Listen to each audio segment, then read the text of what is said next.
Hello there. What's going on, everybody? It is the start of the Armada Blitz, and they kicked things off with a bang. We got ourselves a preview of the Armada starter for the Clone Wars Galactic Republic. This is the single faction starter that's going to be your entry point into the game if you are just now considering getting into the game and want to play Republic, the clones, the Jedi, all of this. It's true. It's all true. We're going to run through some of it here. Now, we didn't get a full entire spoiler. We didn't get everything that comes in this, which is fine. We just needed enough to whet our appetite. This definitely gave us some of that. And it really focused a little bit more on the Acclamator itself and not so much on our two little consular cruisers. So that much is pretty interesting. But it does kind of detail like what we're going to be getting. We're going to be getting one Acclamator, two of the consular cruisers, and then four V19s. And I think the consulars are going to be something like they already showed us a little bit of those in Gen Con during the initial live stream, so we'll get more of those probably either later if there's more articles on those, or maybe we will just have to wait until unboxings to get all of the details. I think we know a lot about those ships themselves. I mean, one of the things we have right here is we have you can actually see a little bit like they have what looks like the cheaper version of the consulars showing here, which is blue and black dice. But I do remember seeing there being a red dice version also. So it's basically gonna, it looks to me like it's gonna be very, very similar to kind of how a Hammerhead Corvette, kind of looks as far as stat wise, which seems about right. It should be one of maybe the worst ships and maybe cheapest kind of smallest ships from a certain point of view. I think it will be very fast. So I believe it's speed 4 if I'm remembering the ship card right off the top of my head. But what this article really did focus on was the Acclamator. So we get both ship cards for the Acclamator, so we don't have to really, kind of sift through too much footage together. Now they do the front and back of these. These are now the ship cards now are all going to be that standard, like all cards in Armada are going to be the same size now. So and actually I've seen some previews, some promos for ship cards kind of coming in this design, which is something kind of cool for some of the older OP kits. They've been putting out ship cards in this size, which is I thought that was strange, and now it's starting to make sense. But let's take a look at the Acclamator 1 first. This is a medium ship. It's going to be the first ship a lot of people get, this along with the consular, but a lot of people have said, well, this looks a lot like the Victory, and it does, but at the same time it also doesn't.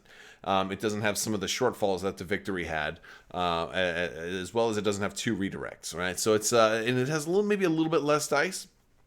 So 7 hull, which isn't bad. 2 black dice on the Acclamator 1. And this is a 66 point ship, so this is not that expensive. So 2 black dice is pretty good. You're putting out a lot of flack there. You got 3 command, 3 squadron, 4 engineering. So this is definitely your carrier version of the Acclamator.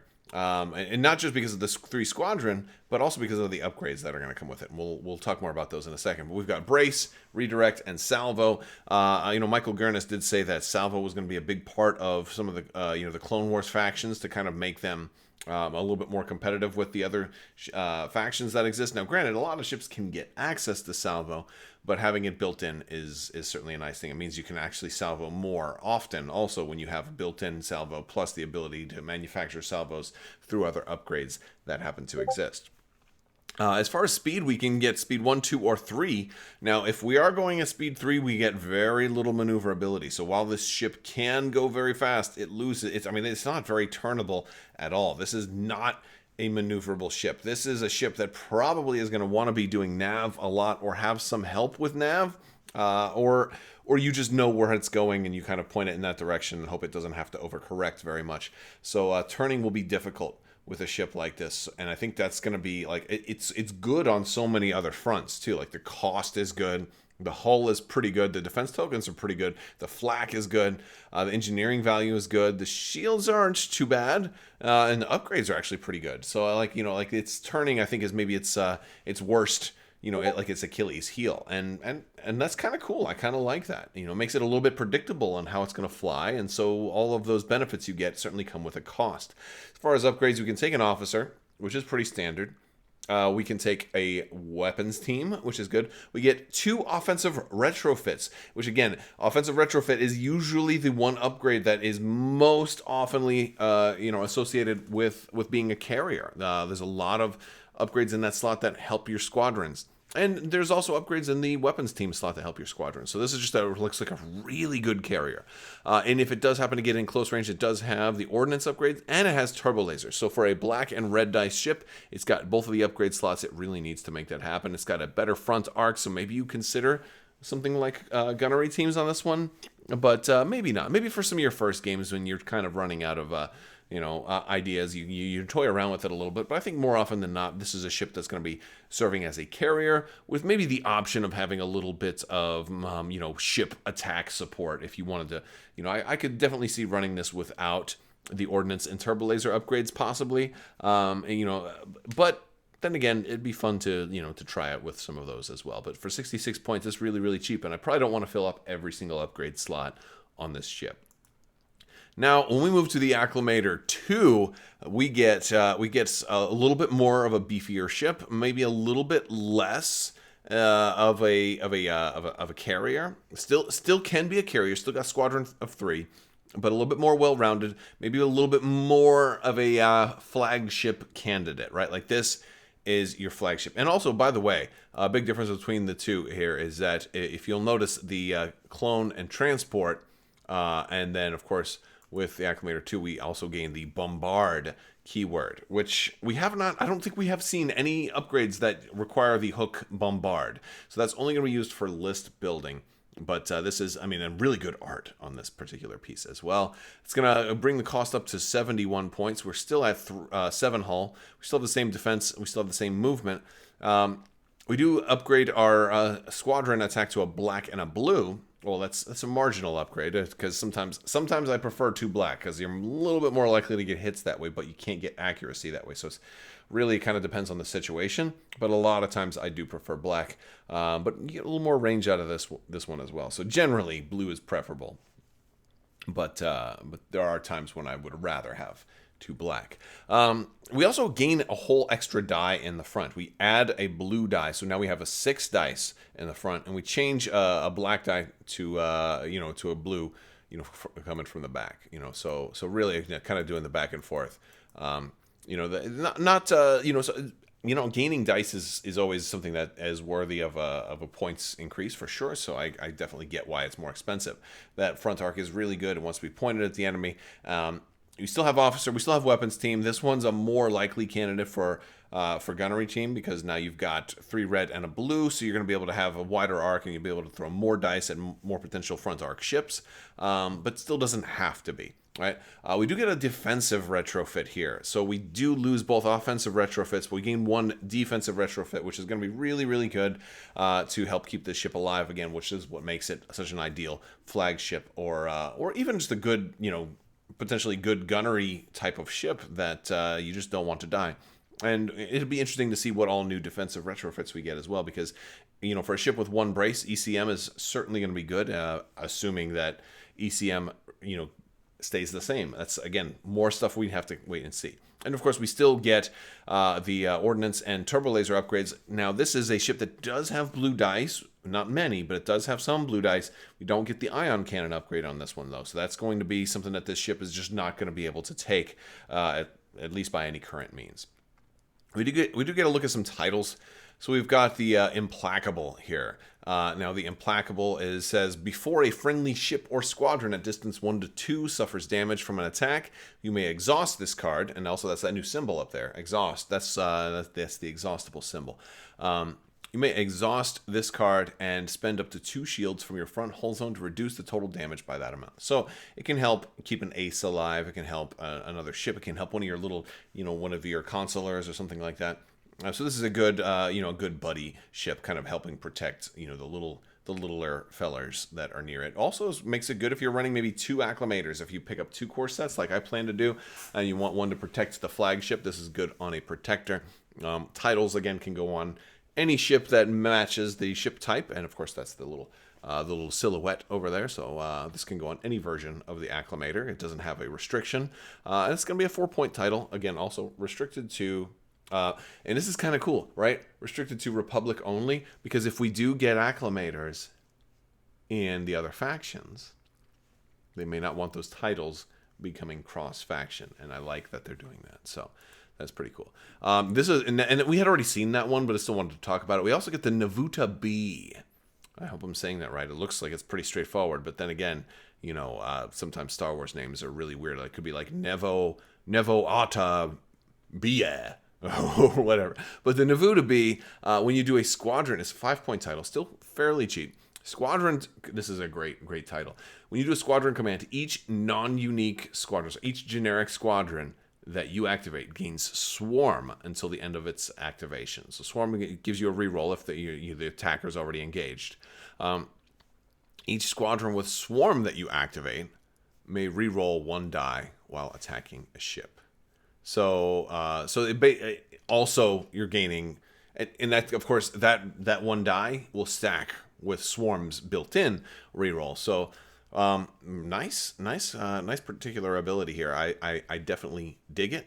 I like it. I like how it's going to work kind of with some of the squadrons that we're seeing already, like the V19 Torrent squadrons happen to have Swarm already. Still will work with them. They'll still get to re-roll dice, but this is also future-proofing it, making it good for other stuff eventually as well. Now, the V19, I don't think there's a whole lot new here, but just to go over it, it's going to be 3 speed, 5 hull. So it's going to kind of move like an X-Wing a little bit, of X-Wing squadron. Similar stats there. It's got less dice against ships, but it can still potentially do 4 damage, and it's got a black die. I'm sorry, against squadrons. It's got a red and 2 blue against squadrons, but with Swarm, it's actually could be a little better against squadrons if it's got the luck, especially if it's getting extra rerolls from something like that previous title. And it's got a black die against ships, so even though it doesn't have bomber, you're still more likely to roll those hits when you're attacking ships. So the V19 seems like a very solid squadron, especially to mass. And since you're going to be getting 4 of them in the core set, in the starter, plus you're going to be probably picking up a squadron pack. You're going to have lots of these. So this is going to be something that people will run quite a few of. However, at 12 points is more expensive than a swarmy ship for the Empire, right? You're like, TIE fighters are only 8 points, Z95s for the Rebels are only 7 points. 12 points is a lot more expensive, so you're not going to be able to run like 16 of these. However, they're still pretty awesome. Still pretty cool. Actually, could you run? No, you couldn't. Wait, 6, 10. Yeah, no, of course not. Of course not. 10, what, like maybe 12 is the max or something like that. I should know this, but I'm just thinking about it on the top of my head. It has escort also, which could be a good or a bad thing. I mean, it's interesting seeing relatively cheaper squadrons have escorts. So you're like, when you do start bringing out your bombers and all of that, they'll be able to hopefully survive long enough to get through. And of course, it has Swarm, which is going to make it really good for dealing with enemy fighters. And that's what it wants to do. This is a ship that wants to blow out those fighters and hopefully survive long enough to attack ships. Honestly, I do get a lot of X-Wing vibes from this. It does feel in a lot of ways like the X-Wing. It just handles differently. And then we do get a unique pilot Axe in the V19 Torrent Squadron. He's going to have Escort and Swarm also. He's going to be 17 points. He has really, the first thing that jumps to my mind before I even looked at his particular ability is that he's got a Brace and an Evade. Now, the ability is going to use, it gives you the option to spend a defense token, but Evade is something we've never seen on a squadron before, because it's largely been kind of wasteful. Like, okay, you're going to attack me a lot. Up until recently, it's been impossible to attack squadrons at long range. So now that I think that's going to be a little bit more possible, we've seen some stuff. The Super Star Destroyer has a red die. The Starhawk has a red die. There was some upgrades that came out recently, like that can potentially make a Nebulon have a double red die potentially. So it all kind of depends on the upgrades of the ships you're taking. But I think that's something we'll see more. I think we'll see more red flak because squadron versus squadron doesn't use range. So it makes me wonder a couple of things seeing this token here. First off, it makes me wonder, are they going to change the way that Evade is worded in the rules reference? Because we are getting a 1.5. Will Evade have some type of interaction with squadron versus squadron shooting, because squadron versus squadron doesn't use close, medium, and long range. Squadrons use the distance. They flip it over. They use distance 1 through 5. Now, granted, it stands to reason that distance 1 is still probably going to be considered like the same as close range. But what about, we have a keyword called snipe, right? Snipe, you can shoot at distance 2. And so, like, I wonder if evade will have some type of interaction with snipe, if it will still let you get a reroll or maybe even cancel a die, or maybe that's just the beauty of snipe, is that they can't spend it. So I'm really curious how that interaction is going to work out. But some have been saying that, well, maybe this token is really only here to feed his power, which is before another friendly squadron at distance 1, so close to you, suffers damage during an attack, you may spend a defense token to reduce the total damage by 1. So this kind of reminds me of Biggs. Again, reminding me of X-Wings, right? V19s kind of feeling very, very similar to the role that X-Wings tend to perform. And this ability is also very similar with Escort. Hey, you know what? My other Escorts, I'm going to be able to, spend some tokens. I really probably don't need this evade all that much, because the chances of me really needing it for my own defense are slim to none. So I'll gladly spend that to start reducing everybody else's damage. However, his ability says another friendly squadron. So whenever it says another, that means you can't use it for yourself. If it says a friendly squadron, well, you are always friendly to yourself, but if it says another, that means it's not you. So he's almost like escort among escorts. So if, like, you have a bunch of these guys, your opponent's probably going for Axe first. Fortunately for Axe, though, he happens to have a brace token, so if they do go for him first, hopefully he can survive that. With 5 hull and a brace, he might live fairly long, which is kind of cool. So that's a good solid squadron. I like it. We've already seen ObiWan Kenobi spoiled, but I'll go through him again. 28 points. He is the defensive commander, and I love it. I love seeing Cody there in the background too, because we haven't seen Cody in too many of our games yet. Well, we've seen him in X-Wing, but we haven't seen him in Legion or Armada yet, so hopefully we'll see Cody fairly soon. But it says, when a friendly ship is defending, when it spends a readied, or in other words, a green side up redirect token, it may reduce the total damage by 1 before it suffers damage. So just straight up damage reduction. Most ships tend to have at least 1 redirect. A lot of ships, at least in the Galactic Civil War expansions, happen to have 2 redirects.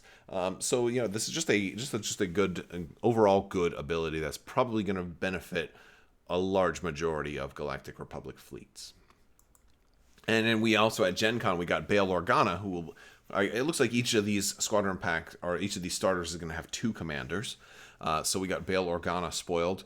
He is going to be 28 points, and he's going to be kind of like the Garm Bel Iblis type of commander. Bail Organa has one of the new things that we're going to see, which is a little blue box on the left-hand side, which means he's going to start with tokens on this card. Nav or engineering. He's going to get 5 tokens, and I believe you get to pick which ones go on there. You can choose any combination, but I believe this is stuff that's all set up at the beginning of the game. If I could, then again, trying to remember all the details and all the rules from Gen Con I might be a little bit rusty. Again, that's why I'm hoping they publish all the rules and everything earlier, but I'm pretty sure that that's how it goes. If I get something wrong, let me know down in the comments section. But history will certainly come back, and somebody 2 years from now will be like, "No, dummy, it works slightly differently than you said." I'm like, okay, well, it's not out right now, so I'm doing the best I can. Bear with me. But anyway, Bail Organa. Bail says, when a friendly ship reveals a command, you may discard up to 1 token of each type from this card. For each token you discard, that ship gains an additional command dial matching that token's type. So he can be like, did I say Garm? More like Thrawn, I suppose. Garm in a way because he's got tokens on him, right? But yeah, like so a little bit more like Thrawn here, in that he's giving out commands. He can give out nav, he can give out engineering commands, and you can kind of get to choose the pacing of it. And I love how versatile he is, because he can work really well with a very small fleet by doing, you get an extra engineering and nav dial this turn.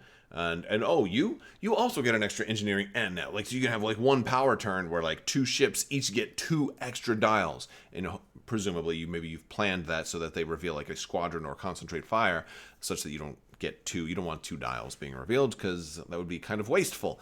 But But yeah, so Bale looks really cool, and he's very flexible. He also looks like he could work with just about any fleet, and and maybe you just save him, and so when he's needed, I mean, like nav and engineering are things that are just like great, but when you really need them and don't have them, they really stink. And so a nav, most importantly, So I feel like what I would do is I feel like the default build for Bale might be like 4 nav and 1 engineering. Right, keep those 4 nav for when, like, especially for your acclimators when they're gonna need that dial for the yaw. Okay. Oh, flagship's getting low. You can get a nav and an engineering, and now I'm spent. I'm done, guys. I'm going back home to Alderaan. That's what So when Bale is done, once he's done, he doesn't get anything else. You can't put more tokens on him if based on what was said earlier. We also saw clone gunners. Here's an upgrade. This is got a lot of restrictions on it. It's a weapons team. It's only 4, so super cheap, but it's restricted to Republic, and it's also clone only. Now, and it makes me wonder if we will ever see a clone ship that is not Republic. Like, will the Empire ever get a clone ship? It certainly is feasible, right? It is possible because the Empire still did use clones. It's not like the day the Empire was founded, they retired 100% of the clone force. So a lot of the clones still stayed in service for several years into the Empire's, beginning. Which makes me think if we ever get Imperial Venators, that we could potentially see, clone Venators for the Empire, which would kind of necessitate this type of distinction where this is clone only, but also only Republic. There's things like that I think about. Anyway, this is a clone gunners, and then when you do a concentrate fire command, again, I'm already in love with this card because, hey, I love doing concentrate fire commands. I'm all about maximizing my dice pool, rolling fistfuls of dice, and having fun. You may discard a concentrate fire token assigned to another friendly ship at distance 1 to 5 of the defender. If you do, add a blue die set to the accuracy icon to your attack pool. This is so nasty. Now, you have to do this while you are spending a concentrate fire command. And so that means you're either spending a dial or a token or both. But since you can only do 1 command, so if you have like 2 attacks, you're not going to be able to do this on both attacks, because you can only do concentrate fire on 1 time. So at least during your activation. But still, man, being able to guarantee, this is incredibly huge. For one thing, it's adding a die. Like, adding a die is a big deal. You spend a lot of points to add dice to the dice pool. This doesn't remove anything. It's not changing a face. It's not you spend a die to get another die. No, you're spending a token off of another ship, and then you had to have also done concentrate fire. So you're already adding a die from your concentrate fire command. Potentially, I mean, you could be doing this with a token also. But you're already adding a die from concentrate fire. And then on top of that, you're adding another die. Then it's set to accuracy. So, like, if you've got reroll shenanigans already built in, now, like, you really know what to reroll. Or maybe you already rolled the accuracy, and now you still add a die, and then you spend your reroll shenanigans to reroll that die that you already spent, because maybe you don't need all those accuracies. There's so many possibilities. Like, this is one of the greatest cards I've ever seen in the game. Because it really suits my style of play, which heavily favors the concentrate fire command on as many ships as I can get away with. So I'm in love with this card, and I will probably run this a lot. Now, the only problem is it's on that weapons team slot. So that means it's heavily competing for something like gunnery teams, which is really interesting. And I think that's what we need. We need stiffer competition in slots where there's like a dominating upgrade. And this is definitely going to do that. We got some new upgrades, too, that we have not seen before. So this is exciting. This one is Republic only, by the way. Republic only. It's only going to cost 3. We got Hyperspace Rings. These are actually getting ready to come out in X-Wing, too. Hyperspace Rings, which is kind of fun. And I like that things are kind of coming out at the same time, because we also learned that Hyperspace Rings aren't only for, like, Delta 7s, but they also work for the ETA 2s, and they work for, like, V19s, and they work for a lot of stuff. And so, they're versatile enough. It just makes sense. Like, hey, let's just make an upgrade that can work for just about any of your squadrons. It uses the offensive retrofit. Again, we talked about squadrons before with offensive retrofit. Here's another prime example of it. Before deploying fleets, you may choose a number of friendly non-rogue squadrons up to your squadron value. and no squadrons gain Scout. Now, we don't have the translated, fully 100% articulated and accurate version of Scout, but basically, Scout seems to be that it lets you kind of deploy wherever you want. You get to ignore that whole I have to be really close to my own ships. You can't be right on top of enemy ships. I think you have to be beyond range distance 5 of enemy ships. But still, it kind of lets you deploy pretty far in advance. Now, you can't do this with rogues, and so like there's certainly a risk there. But I think this could be one of those things where if you wanted to deploy an acclimator carrier at speed 3 to catch up to these guys, and you had some slow squadrons. We haven't seen all of the squadron cards. You might have some really slow, like the Y wings might be really slow. Remember how B wings are only speed 2 for the rebels? Like, if they get something like B-Wings that could do this is a great way to get them much farther forward. But there's always risk because they're away from squadron commands. But this is going to be a fun one to play with. I don't think it's a must include, but I think it's a nice upgrade to have, especially to future proof for other potential squadrons and builds that might want to take advantage of Scout. But we'll have to really wait and see in case Scout has something that maybe didn't come through properly in translation. But it does seem like it lets you kind of deploy them and ignore the rules of having to be within distance 2 of a friendly ship.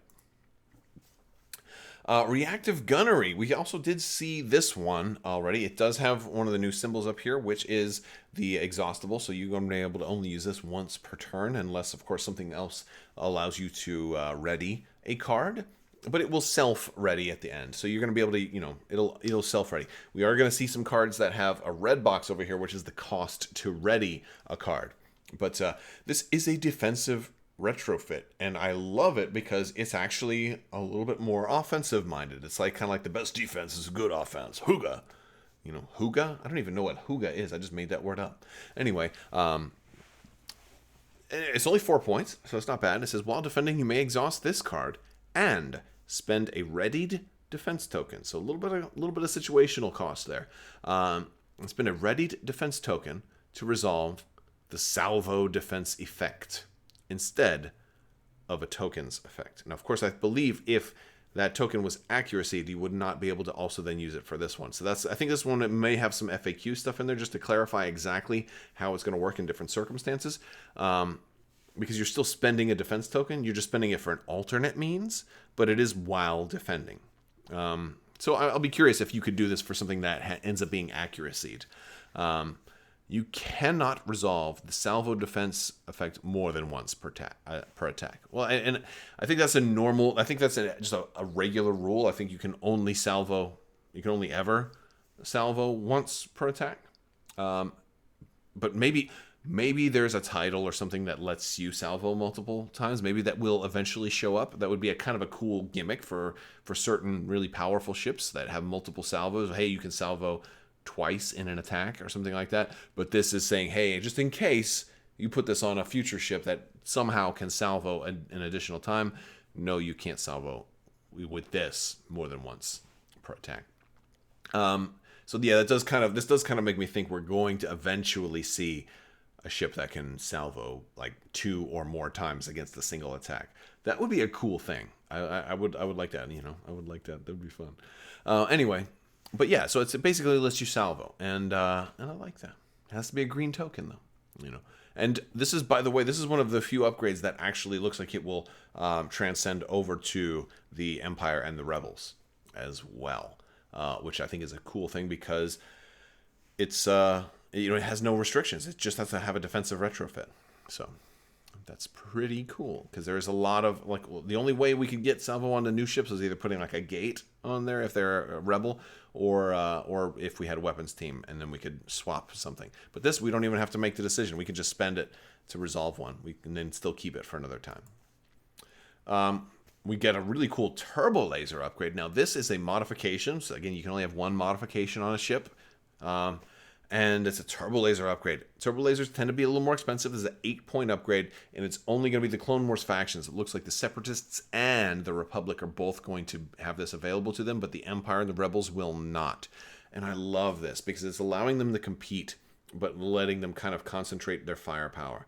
All right. It's inexhaustible, So you're going to see now, but it doesn't. It's not the double symbol, so it's not going to ready automatically. You're going to have to spend a concentrate fire token, I believe. That means you're going to have to spend a concentrate fire command to ready it. So either a dial or a token. I believe that means you can either spend a whole dial to ready it or just a token to ready it.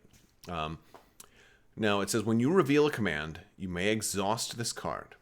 So when you reveal any command, it's basically at the start of your ship's activation, kind of, you may exhaust this card to choose one of your hull zones. Mark it with a focus token. Now apparently a focus token in this context is the chaff token. Because the article says like it's supposed to come with focus/chaff token. So I don't know if they're reprinting focus token or chaff tokens to have something else on the other side, or what it is, because this is confusing me. Because what if you were to put a ship that has both this and the other upgrade that has the chaff tokens? Like how would you know which one was which? And so I'm curious how that's going to work out. But anyway, you're going to use a focus token to mark one section of hull. While attacking a ship from that hull zone, you add a die of any color from an adjacent hull zones. So basically, I can say I'm going to use a simple example. If I'm attacking from the front, I can mark the front. All right, or basically what I'm doing is I'm taking one of the guns from the side and like pointing them forward. And so like if I've got red and black dice in the front, and I'm like, oh, I got blue dice on the side. Oh, I can now add a blue die, or I could add a red or a black, or whatever's available on the side. Okay? I can add that to the front. I can add one of those, and I get to pick. So it makes that one concentrated side or that focused side tougher. But if you're attacking from the sides that are basically not the front, then you have to remove a die. So really, this is the equivalent of almost like how turrets work in X-Wing. It's a turret. Now, if you want to swivel it to a different direction, you're going to have to spend a concentrate fire command to ready this card, and then, so it's going to cost you a concentrate fire if you want to re-swivel to a different direction, but you get at least one swivel for free. And this is really good if you happen to pass by somebody. I'm like, oh, I've only got the side hull zones or something like that. Now, you're adding it to your attack pool, not to your armament. So if you only had like one die in the side arc and you swivel like your front things sideways or something like that, you're still not going to be able to make the attack because you still have to have an attack pool to add dice to an attack pool. But it's still pretty cool. And then we get Clone Captain Zac, the Zac attack, Zac Morris.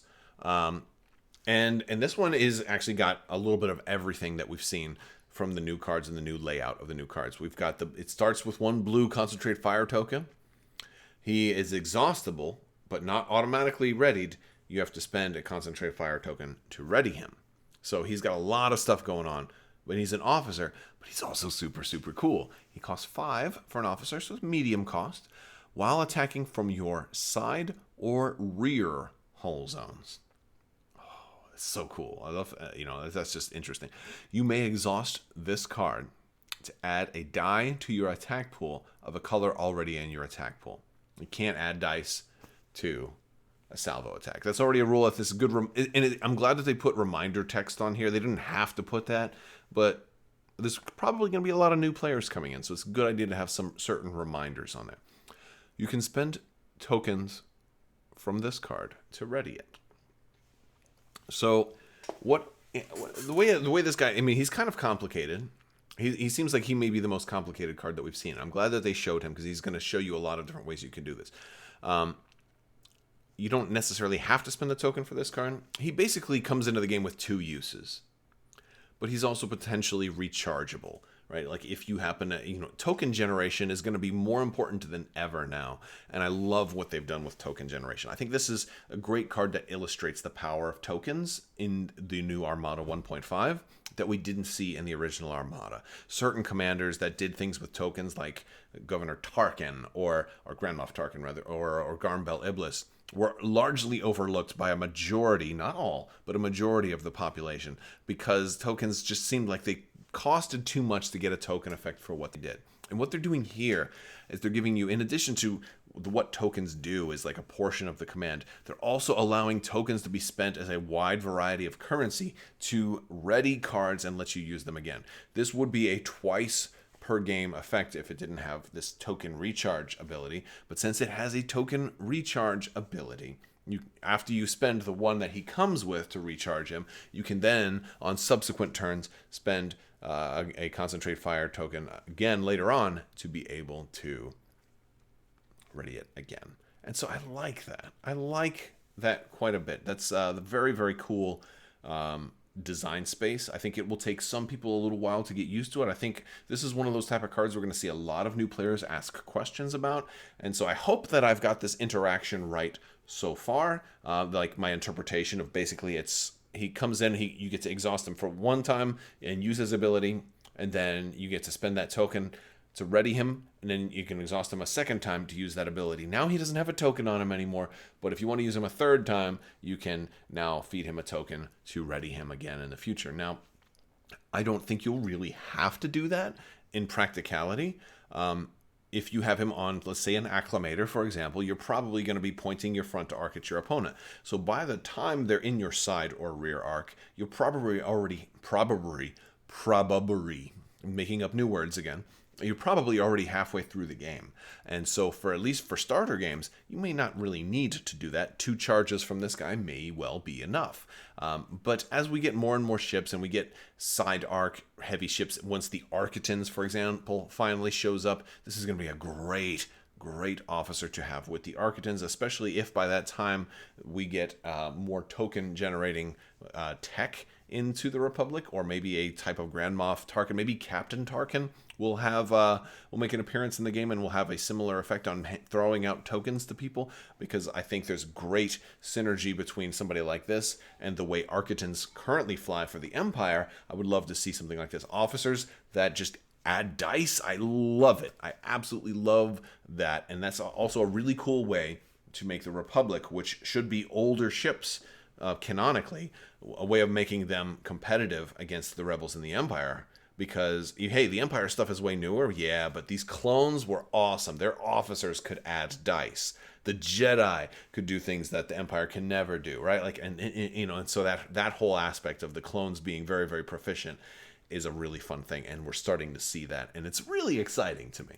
And that's pretty much all we got for this particular preview. I say that like it's only a little bit. I've been talking for like the better part of an hour already on all of this stuff. It's super exciting to me, and I will be bringing you more news as we get it. And that is going to wrap up this video. Now, if you didn't already know, if you're new here, there's still time left to enter to win that $25 Amazon gift card. You just have to be a subscriber and leave a comment on this or one of my videos. Also, I'm going to be doing lots of giveaways in December. I've got 12 days of Life Day going all month long. Again, you just have to be a subscriber and leave a comment to potentially win some stuff, but I usually announce winners at the end of my videos, so you got to watch all the way to the end. If you are looking for some holiday gifts, we've got all kinds of merch down below. We've got Darth Vader masks. We've got Darth Maul masks. We've got Gator necks and masks. So we've got t-shirts.